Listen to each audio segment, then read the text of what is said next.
Check, check, check. 1, 2, 1, 2.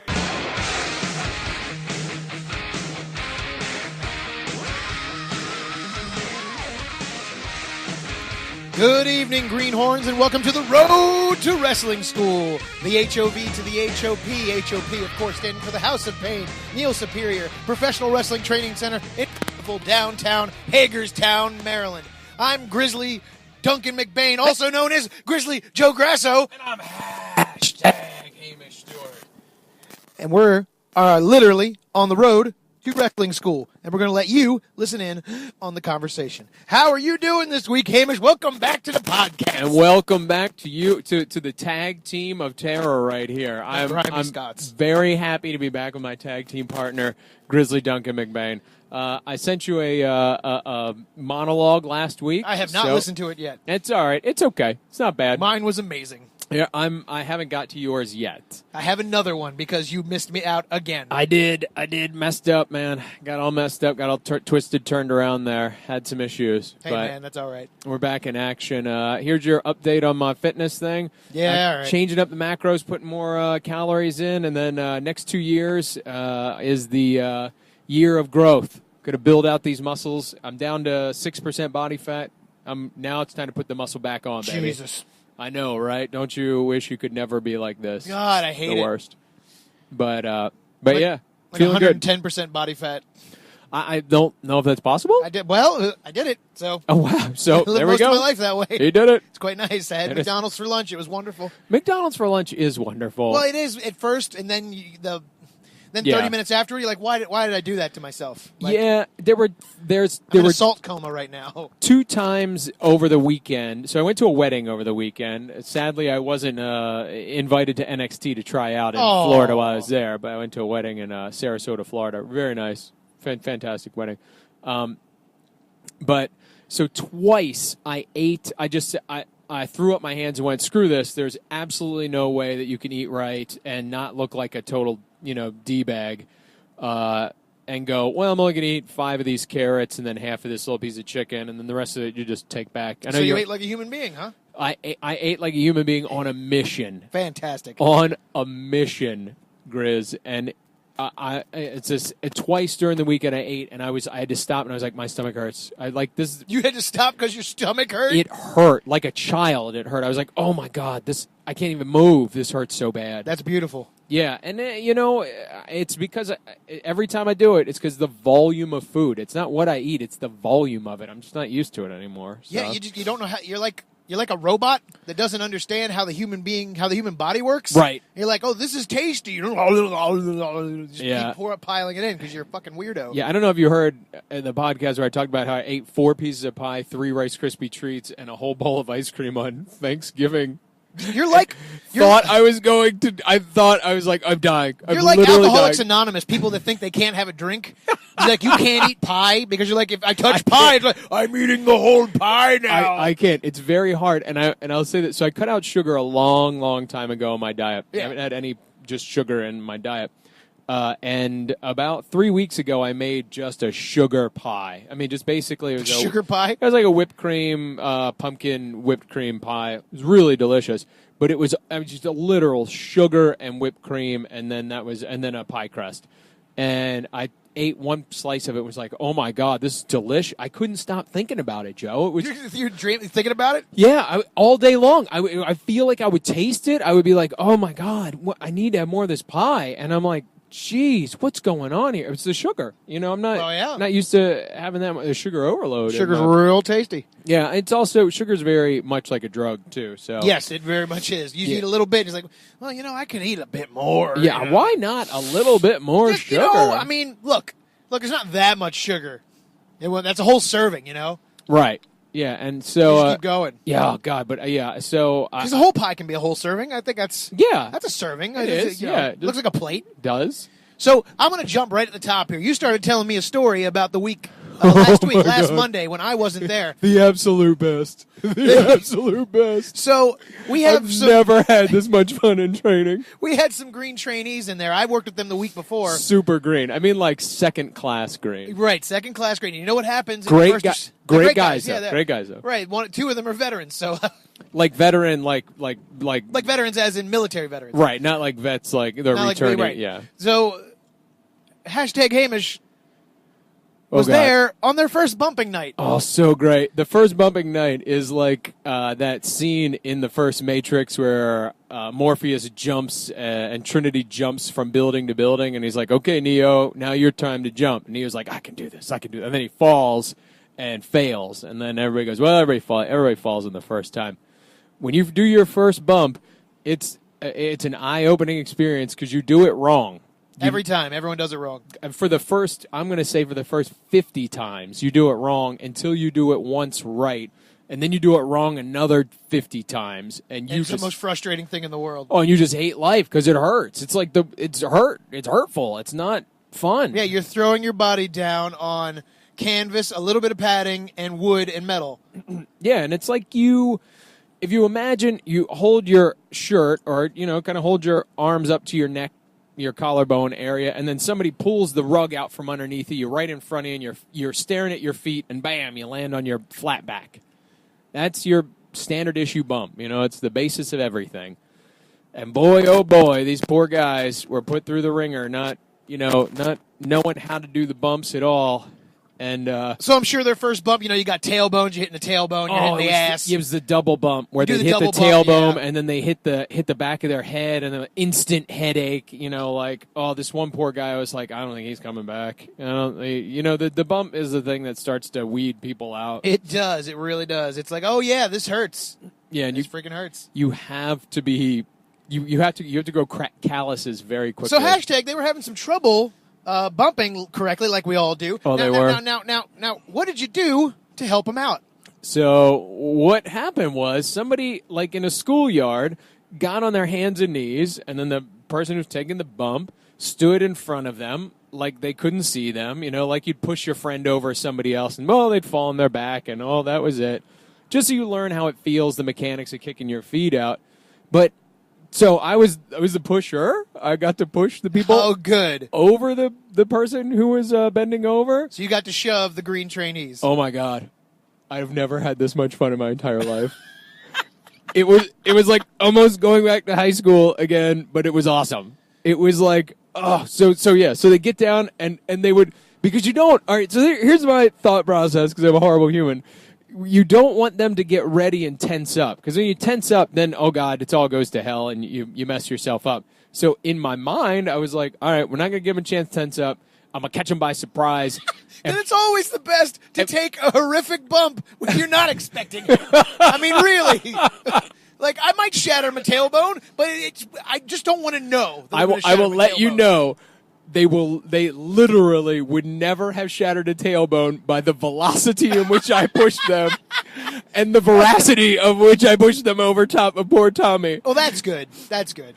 It was so. I'm glad you're looking out for him. So you want to snap a bump off fast, know. Right. So you bam, you hit that thing and then pop back up or whatever you want to do. You snap it off fast. You timber a bump down. You're thinking, and then you're all sort. No, you got to do it fast. At least in my mind. So we would get up there, and the guys would stand up there, and they'd get in front of poor Tommy, and then they'd be like, all right, let's go through these. And he'd stand up there and be like, hey, you ready? And as soon as the first syllable came out of the guy's mouth, well, yeah, boom! Ass over tea kettle, baby. Bam! Then they started figuring it out, like, okay, he's going to try to surprise me. And then I'd be like, okay, what happened on that? Did you tuck? Well, I didn't tuck my... Well, you got to know you tuck it. Did you breathe out? I thought that I... Boom! Over they went again, baby. Good. And I am talking with the speed of, a schoolyard bully. Just, oh! Oh, my God. How was that? Hamish. Looks like you landed fine. Why'd you do that? These poor trainees... Well, you need to know how to do it. You need to know how to do it. There's a steep learning curve. You don't want to be see, here's what I didn't want to do. I didn't want to push and then have them sit on Tommy and then kind of like roll back and then land on. That's what would happen if they tensed up, because they'll It sets up everything. Right. So you got to push. You got to have loose legs. Right. You got to push them hard enough to where their ass, the velocity of their ass goes over the back of the person, and their legs clip them, and then they just boom. That's the velocity. That's the hardest part. Getting your legs in the air, because you won't land flat if your legs are not. Right. Yeah. If you're trying to keep your feet on the ground, and you're going to land all wonky, and it's going to be bad. It is just the worst. Well, thank God the training ring at the House of Pain has about a solid 6-7 inches of padding. Oh, it's great. It's beautiful. That's why I didn't feel like too bad pushing them that hard. Whatever, they'll be fine. Just tuck a goddamn head. I also, like, halfway through, Tommy got up and I was like, Tommy, you've got to do this because this is so much fun. This is like the best thing in the world. I don't think Tommy had as much fun as I did. Tommy's a good soul, and I think you might be a demon. You might be a horrible human being. Tommy's a really good kid. This is why we're heels, because we enjoy pushing people over. Oh my God, it was so great. Oh. The bonus for me was the look of sheer terror in their face as soon as they felt the first, like, how fast the first one went. It was just like you sound like a supervillain. It was the look of terror that I enjoyed most. It really is. You gotta enjoy your work sometimes, Grizz. And the most Schadenfreude thing you could say. My gosh, it was. I mean, just the best. I was like, all right, I'm so glad you can get your aggression out. On poor trainees. Oh, yes, I did. Yes, I did. I gave Tommy a nice little side slam there too. Oh, did you? Yeah, I gave a side slam as well this past weekend. Yeah. If I can transition, if you're done pushing trainees and gloating over the fact that you hit them when they weren't aware, and the sheer look of terror gave you some sort of hard-on, I assume. So, oh man, if I had my kilt, you'd have been able to see. Oh, I'd God. have been, 24-karat caber, baby. So this past weekend, Saturday night, the House of Pain had an open training session. There was also a toy drive. People could come see the open training session if they brought an unopened toy. And there, the Grizzly Duncan McBain wrestled a match. I did not wrestle a tag match because my partner, #Hamish Stewart, was at a goddamn wedding. Yes, Scorching, I was. Apparently. Yes, I was. Eating too much. So there I was. I was 4 beers over the weekend, too, by the way. Whole 4 beers. Over 4 days. Oh, look at you. Yeah. We had 7 matches for the training session. I wrestled Xavier Cortez, who we wrestled in Cumberland at Elite Pro Wrestling, their training center. Yes, if you go back to that episode. The episode the where Cumberland it drove episode, Cumberland. a good episode. It's a good episode. That night, I wrestled him. Now, he's been wrestling. He's been training for about 8 months. And God bless him. He's still a little green. He's still a little green. I love him to death, but he's still a little green. I worked out my heat. We heard the finish, and I worked out my heat with him. And it was pretty good heat. I was going to work the back. And, nice. It's gonna get him up in the bear hug. That's what I did on Tommy. I worked the back. That's right. So, I rush him before the bell, and, I throw him in the corner. I go charge off. He moves out of the way. He's supposed to hit me with a drop kick. He comes in with a flying forearm. And this ain't no regular, What? He connects with elbow to temple on me. Oh. And the lights got a little brighter, my friend. They got a little brighter. And I started seeing stars and remembering old imaginary friends I thought I'd forgotten. It was a little tough there for the Grizzter. Is that like that elephant? He's got a little twinkly. That elephant thing that pushes what's her name out of the thing and what's that movie? Very descriptive. Inside Out. See the movie Inside Out? Yeah. That elephant thing. Oh, bingo. Yeah, I remember exactly. I was like, that was my bingo. I saw everybody's crying. You saw bingo. That in the might have corner. been a Hagerstown fan. That's right. Yeah, bingo is ready to tag. Tag me in. I yelled at some Hagerstown fan about having teeth like a Scotsman. It was fun. Nice. But he hits me with that. I'm like, oh, holy shit. Like, goddamn. Okay, maybe it was just one. It was just one. So he hits me with another one in the same goddamn spot, just as hard. So I'm like, fuck. Okay, he's stiffing me right now. He doesn't mean to because he's green. But shit, man.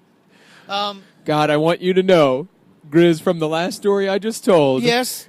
I almost wish I was wrestling him. Maybe you will. Maybe you will someday. Oh, my God. I want you to know. I'd be like, this is how we're going to do this. And I would clamp him with the biggest, stiffest. I'm certain you would, because that's how you work as a human being. And then I would be like, just lay there and sell that. I'll be right back. It's quite scary. So he goes up to the second rope. He's going to give me a double axe. No, first I go down to a knee after that second forearm. That was what we were supposed to do, but I also couldn't stand at that point because I'm like, all right, my head's spinning. I'm going to take a minute down here. So he gives me a side kick. Does not connect with that, thank God. Goes for the pin, gets a 1.5. I'm up. He goes to the second rope. He cheers for the crowd. He goes for a double axe handle. I catch him, supposed to be a belly-to-belly suplex. He jumps at me and hangs on in bear hug position. So I go, okay, brother. Down we go. Big spine buster. Kaboom! Yes. And I stiffed that just a little bit. I'm not going to lie. Yes, you did, Grizz. Everyone in the back, you could hear him go, oh! They go, oh, that was nice. Yeah, we need to incorporate spine busters into our. I agree. I really enjoyed giving that. I wanted a spine move. buster so bad. I think that's got to be our big cutoff move. Yeah, our big legitimate cutoff yeah. move. But anyway, so boom, I hit him with that. I go for the cocky pin. He kicks out. I pick him up. He gives me I tell him to give me a couple of jabs. He gives me weird freaking hits. But again, he's green. He's rushing. He doesn't know what he's doing, and that's okay. We were all there. Certainly, shit, we were there. Right. Even in podcast era, we were there. So I pick him up. He gives me a couple of shots. I give him a big-ass forearm to the back. And again, a little stiff. Nice. So I pick him up, sweep him. He's never taken a backbreaker before. Oh, man. So he didn't hang on quite as hard as he should. But that's okay. We landed all right, and I'm grinding it in. I go to pick him up again. I slip a little. But I pick him up for a second one. But boom! Crowd loves it. They're eating it up. Yeah, they are. Because I love backbreakers. Did you try? We got to try tonight. That I'll try the one. I I watched that again. You did? Oh, that's so good. It's the belly-to-belly into the... Yeah, by the way, I've thought of... Oh, that's a rumble strip. I thought of a horrible... Well, not horrible. I mean, a great move to use as a heel that will incorporate the kilt. I know. I really want to hear about that, Hamish. Okay, go ahead. And I hope to hear about that. But first, we're going to take a break and hear from our sponsors. Take it away. And now, the Road to Wrestling School would like to thank all of our wonderful sponsors. And we're back. Wasn't that beautiful? Nice. All those wonderful sponsors. All 0 of them. Oh, shut up. What if we actually get one between now and when I put this out? Do you know how great that would be? Do you know how great that would be? I've been putting out the call. I know. We definitely need a sponsor somewhere. Before we went to break, what move are we going to use for that cutoff move? Oh, not the cutoff move. Oh, No. So, we were talking about Gusten Uberstud, and they were talking. They said, "Oh my God, you look like him." And so apparently, I have a likeness to him. But they were like, "Oh, I used to do the Bronco Buster," and I said, "Oh my God, how great would a Bronco Buster from Hamish Stewart be with that kilt all the people's faces, looking all jerkish, with the yeah. I don't know what you call it, whatever I don't know if you call have the coordination to do a Bronco Buster. I think I do. You're not coordinated. You're like a newborn calf. You are. It's weird to see you in the ring. I think it's the boots. I think you need new boots. I'm getting better with the boots. I'm getting better. I move like Stone Cold in the ring. You should take advantage of that Black Friday sale. Picked up some customs. That's what I did. Oh, maybe our sponsor, High Spots. Yeah, I guess they're our sponsor right now. Send us They ain't going to do shit. No, they're not. I'll be happy if they get these boots correct. The last ones they tried to give me. Did I ever tell you, Greenhorns, what boots they tried to send me? Oh, my God. They gave me. So I ordered. They were pretty fantastic, though. I ordered brown boots. Sadly, they didn't match. I ordered brown goddamn boots. That's it, brown boots. They said they didn't have brown leather. Who the fuck doesn't have brown leather? Everybody's got brown leather. Like, isn't leather brown? That's really what it is. Like, kind of just it's natural state. It's how it comes out. I had inquired early on about this, which is why it'll make sense once I reveal what they sent me. They sent me reptile boots. Reptile skin boots. Faux reptile skin. Faux reptile skin boots. It might have been real. Who knows? With fringe that goes beyond the boot. It was, yeah. They went beyond the boot. Like, the fringiest fringe. Like, even Tatanka would go, ooh, that's a lot of fringe, brother. Yeah, by the way, our movie that we're going to be filming is going to be called Beyond the Boot. So, Beyond the Boot? Yeah, you'll see that in 2018. That's our documentary. They were horrendous, and they were short, and they were awful, and it was pretty horrible. So I sent them back. And now they are on sale at Highspots. Tell you what, go to highspots.com and look at their in-stock boots. You will see these boots because they are for sale. They are. Size 10.5. If you can wear them and buy them, I'll give you $1. We'll give you one of our free shirts. Oh, yeah, we'll give you a shirt. That's right. Road to Wrestling School shirts when we make them. That's right. Well, we're going to get the shirt that says Scott on it. Oh, yeah, I'm just going to get an iron-on applique for him. That's and just really all we need. just four we'll letters. Like, S-C-O-T. Yeah, make we ain't 5. selling shit today, wouldn't it? Yeah, we make them larges or extra larges. Let's not make those mediums. No, God forbid. Not wrestling shows. No. So anyway, back to my match. Oh, right, you yeah. never tell me that the move. Oh, the Bronco Buster. Yeah. So back to my match. I hit him with the second backbreaker. I pin him. He kicks out. I pin him again. I'm mad. I go argue with the ref. He runs back to the corner. Now I've worked all this heat out. Everything he's doing, I've told him to do. I said, charge me with a goddamn forearm. Guess where he hits me yet again? Oh, right in the temple. Right in the goddamn temple. Again. And I got to pay attention because the next move, he hits the ropes. I charge him. Boom. Side slam. There's the side slam. The sidewalk slam. And I hit it beautifully, I think. I'm going to have to check out the tape on that one. I'm sure it's fine. Because he's never taken one of those either. Well, that poor Tommy, I'm throwing him in the ropes. You've taken a side slam before, right? Side slam. It's happening. It's a bit harrowing to take a side slam. It is. Because if you're not prepared for that drop, it hits you hard. Yeah, and you're horizontal holding onto somebody's back, and you're going, well, I think that, bam! And yeah, there it's it a bit is. rough. So I hit him with that, and I finally go for the pin. 2 3/4, he kicks out. And I'm like, God damn it. So I get him in a rear chin lock. So I'm like, all right, I'm working the back. And God bless Xavier. God bless Xavier Cortez. He's not grabbing at my hands. So I'm like, grab my goddamn hands. And he's not doing it. So I'm wrenching it in hard, like, grab my fucking hands. Uh-huh. He finally does it. And I grab his arms back. He starts wrenching his ass up. And I'm like, just stay down. Oh, my God. It makes me so he's mad. kind of bowing his back. He's bowing his back. Like, that doesn't make any goddamn sense. Right. That's making me look weak because it doesn't seem like I'm holding him in place. Right. So I look like a jerk. So I just tell him fight the fuck out of it. So he gets out of it. And the next series of moves, he's supposed to kick me in the gut and then throw a line, which I duck. He gets up. He hits me with the knee, which is fine, because everything's planned here so far. Knee is fine. This, by the way, is a prime example of why Grizz works out the matches or works out the matches with whomever. You still remember it. This would have been me. I'd have been like, so I was in the middle of the heat. He hit me once, and I started stiffing him a bunch then of you times. started stomping him for a while. I stomped him a few times. It choked him. I don't know what happened. There was a side slam. That was pretty You good. asshole. I have a much better memory, thank God. That's how it goes. I literally sit in the back when Grizz listens, but either lays out the match or hears it, and I go, whatever. Sounds good to me. I guess that's happening. All right. Fine.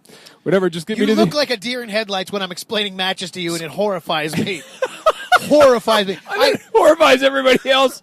I have to go through it 5 or 6 times. I have to yell at you what to do in the ring from the side, which I'm sure I'll have to do tonight. It's extremely helpful. It's extremely helpful. Anyway, so he's supposed to throw a line. You know, he seems confused. He doesn't know what to do.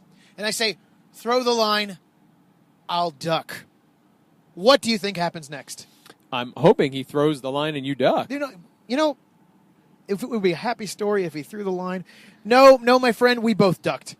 Oh, at the same time. And everyone in the back goes, ooh. Oh, no. So we look like a bunch of jackasses. I've done that before. So you just power through it when that happens. So you know what I did there? I fucking grabbed his hair, I pulled him up, and I pulled him into the bear hug. Nice. Now, I got him in the bear hug. He's supposed to work out of this. How does he work out of this? How do you think he works out of this? How do you think he gets out of that? You'd like to hope that a little guy like that would like clap your ears or something like that. You know, a nice safe. He punches me in the face. Okay. 3 times. Starts giving you the punches. He all right. punches me in the face 3 times. Again, I love him. I love Xavier Cortez. I will definitely work with him again. Everyone else should work with him. He's just a little green. I want you. But in that moment, I wanted to fucking kill him. Do you want to know what I would have done? What? Hashtag Hamish, what was your advice in this moment? What would you have done? So I'd have let him get that third one. I'd been like, throw another one, dude. And then I'd have blocked it, and then I'd unloaded on his ass into the corner, and then dropped him and then put him down into a rest hold and been like, all right, we're going to work another spot. Well, that's nicer than I expected you to be. Well, I mean, or short arm clothesline. Or I would have just been good. Yeah, just laid him out. I should have. Just like as soon as I saw him duck, I should have fucking given him a real elbow to the back of the head. What you got to do is what you got to do as the vet in that scenario is you got to cut that off. Yes, and it's a learning experience. It was a horrible moment where, like, because I had to duck in that moment because it looked like he was throwing a line, right? But instead he used that momentum to duck, right? So we both looked like idiots, and there's nothing I could have done to save that moment. Yeah. Afterward, I did. But in that exact moment, we were screwed. Yeah. So I pulled him into the bear hug. I'm squeezing it in tight. He punches out of it. He goes to the ropes. He ducks 2. And he goes for the Luthez. I catch him in it again. Nice. Now, the original ending, he was supposed to drop 3. I was supposed to go over in that match. Uh-huh. But we wanted to make it a little more cheap. And I'm always in favor of that.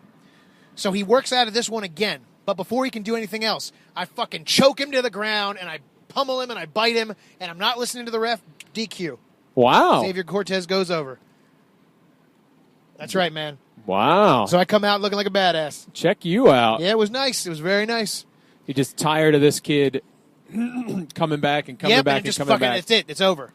They're Going to doing Grimy it. Scott Town. There you go. And it was awesome. And you know what? Like, it wasn't a horrible match. It was a fine match. They had problems. He was green. But everyone in the back said I handled it well. Yeah. And Tremor, God bless Tremor. You know, I can't tout him enough. Yeah, Tremor's great. I mean, Robbie gave me good advice after it, but Tremor just made me feel like $1,000,000, and that's what he does. He's like, you know what, dude? There was a little problems here and there, but you handled it like a fucking vet. For your first match where you were a vet, that was quality. Way to you handled go. it. You laid it in where it needed to. You slowed it down because he's Russian. You took the time to slow it down. Right. And just like, oh, God, I feel so good now. God, like Tremor could, I could have been the worst fucking match in the world. Right. Somebody could have stunk it up. They could have said, that was a drizzling shits, buddy. But Way he to suck. fucking made me feel like $1,000,000. That's great. And it was wonderful. I love Tremor. Yeah, that's I think a lot of like when you find a good place like the House of Pain, you know, and there's a good set of guys. There's a great trainer there in John Rambo who keeps it old school and keeps it classy. You know, he'll criticize you when he needs to, and it'll hurt, it'll sting. Yeah, but it's to build you up. Yeah, it's to build you back up, man. Like it's a brotherhood there, and we were in the back. And I rewired the whole thing back there. We had a TV back there. It worked out? Oh, good. My God, it was the best thing in the world. Great. So we could watch every fucking match from back there. Good. And it was beautiful. Did anybody cut a promo? No promos. Oh, see, that's what I want to do. I know. I wish we'd do promo. We'll start. Maybe we'll work that back in. Well, I was going to just come out and be like, hey, can I cut a promo? Can I cut 30 seconds before we do our Well, that's what Flying Dingo did before he the did? Battle Royal. Oh, good. Yeah, there was a bit of a flub there, but I'll tell you about that later. Because I don't want to throw anybody under the bus. There was no big mistake, but it was still, I don't want to seem like anybody made a huge mistake. Yeah, no. I'll tell you about that later. It was all good. There's a little flub there, but it was something we all recovered from. Right. It was just a storyline thing. I can't wait till this should come out before this, but January 15th, January 14th? January 14th. January 14th will be the next training show up here at... Next open training session. It's not a show. Right, open training session. The next open training session. Right. At any moment... come out, see what the training is. These are training matches. At any moment, these could stop. We could get... notes, criticism. Notes, and that does happen. It has happened, yeah. So Rambo takes great notes. It is, yeah. And that's true for any vets out there, too, in the Maryland, Virginia, Pennsylvania area. The tri-state area. You can come out here and wrestle in these training sessions, and Rambo will critique you. Yeah, it's pretty great. It's invaluable. Yeah, invaluable. Especially from a vet like him to get, spot-on advice, right what you need, right there. It's pretty great. True. Now, I've been teasing. Now, we're in beautiful downtown Hagerstown, Maryland, but I can't leave the Greenhorns. I teased some news, man. I teased some news. I know. I didn't tell you. I don't even know what it is. Ladies and gentlemen, Big Daddy Rai. What? Big Bear Roy Gillette. Yes? Is not coming back on the podcast, but he is recording new segments for use on this show. He will be reviewing wrestlers. He will be reviewing matches. He will be reviewing pay-per-views in 5 to 10 minutes. That's all he gets. That's all he gets. That's all we're going to allow him to get. Until he comes back out here, he gets no more extra time. We're not letting this thing go over 45, 50 minutes. As soon as he gives me a recording, which if he gives me one, I'll tell you what, if Big Bear Roy Gillette gives me a recording, I will put it on now. Big Bear's Den. Hey. His name's Big Bear Roy Gillette. Big Bear Roy Gillette. Also, he's Big Daddy Rai on Fat Life. Big Daddy Rai. He doesn't know much about pro wrestling. Was Maven a wrestler? But he was on our podcast before. So we gave him his very own segment called Big Bear's Den. I can't wear hats. What's going on there, kids? It's your boy. It's your boy, Big Bear Roy Gillette. How y'all doing out there in wrestling land? How's it going? So, interesting news here. I got tapped by my good buddy, the Grizzly, who you might know from your favorite wrestling podcast. It's an excellent show. I used to be on it. Now, due to life and me just having a general lack of cojones, I don't do it anymore. I don't wrestle anymore. I do fall down on occasion, but I not in the way that I used to. So yeah, I got tapped to, kind of do like a little segment for you guys every now and again. So I figured I'll come on here and just talk about, wrestling and the stuff that I like about wrestling. I grew up as a young one, kind of watching, WWE.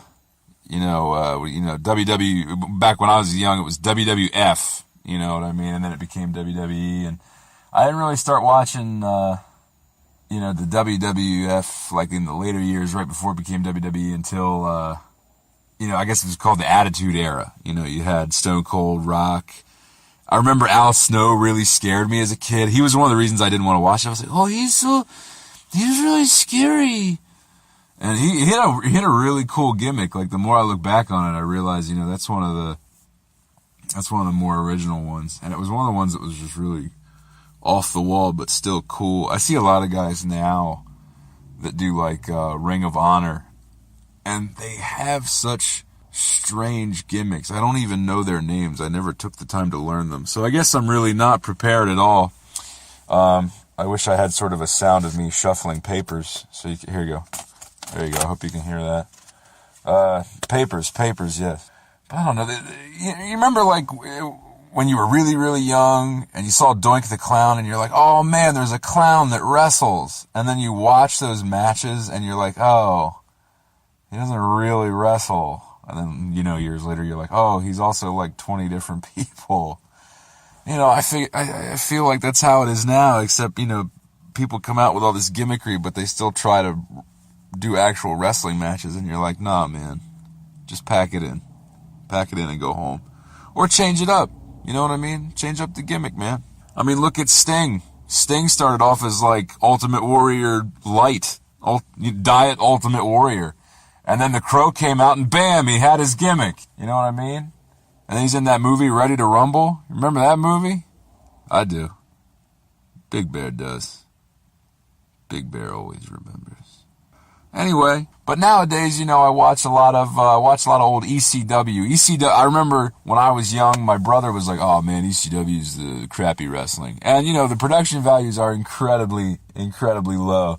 It looks like something your dad shot like after Christmas morning. It was like, "Oh yeah, I opened my presents," and then we went to a wrestling match, and that's like your dad with a camcorder like filming it.